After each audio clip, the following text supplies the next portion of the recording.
हिवाळी अधिवेशनाचा दुसरा दिवस. परभणी बीडच्या मुद्द्यावर सरकारला घेरण्याची विरोधकांची रणनीती. मंत्रिमंडळ विस्तारानंतर आता खातेवाटपाची उत्सुकता. महत्त्वाच्या खात्यांसाठी जोरदार रस्सीखेच. आज खातेवाटप जाहीर होणार का याकडे लक्ष.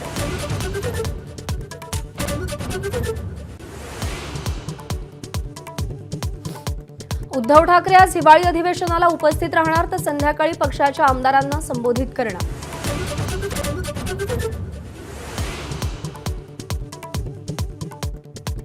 काँग्रेस आज गटनेता आणि प्रतोद निवडीवरती शिक्कामोर्तब करणार. प्रभारी रमेश चेन्नीथलांनी नागपूरमध्ये आमदारांची बैठक बोलावली.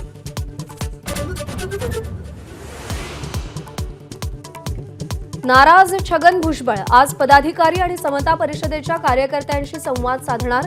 पुन्हा अधिवेशनाला न जाण्याचाही निर्धार.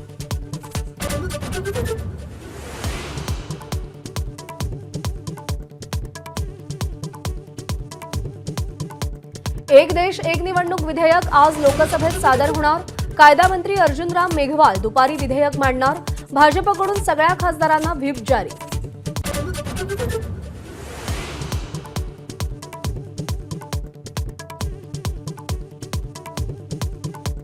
पॅलेस्टाईनचा उल्लेख असलेली बॅग घेऊन काँग्रेस खासदार प्रियंका गांधी संसदेत. भाजपचा प्रियंका गांधींवर तुष्टीकरणाचा आरोप.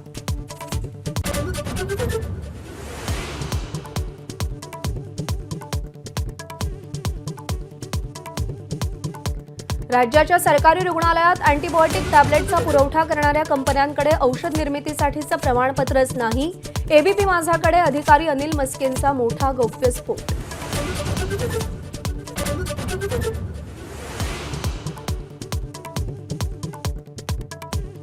रोहा रेल्वे स्थानकावर लांब पल्ल्याच्या गाड्यांना व्यावसायिक थांबा. प्रवाशांना मोठा दिलासा.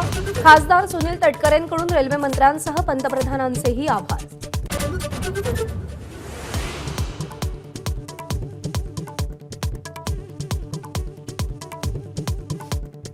भारताच्या ज्युनियर महिला हॉकी संघानं सलग दुसऱ्यांदा आशिया कपचं विजेतेपद पटकावलं.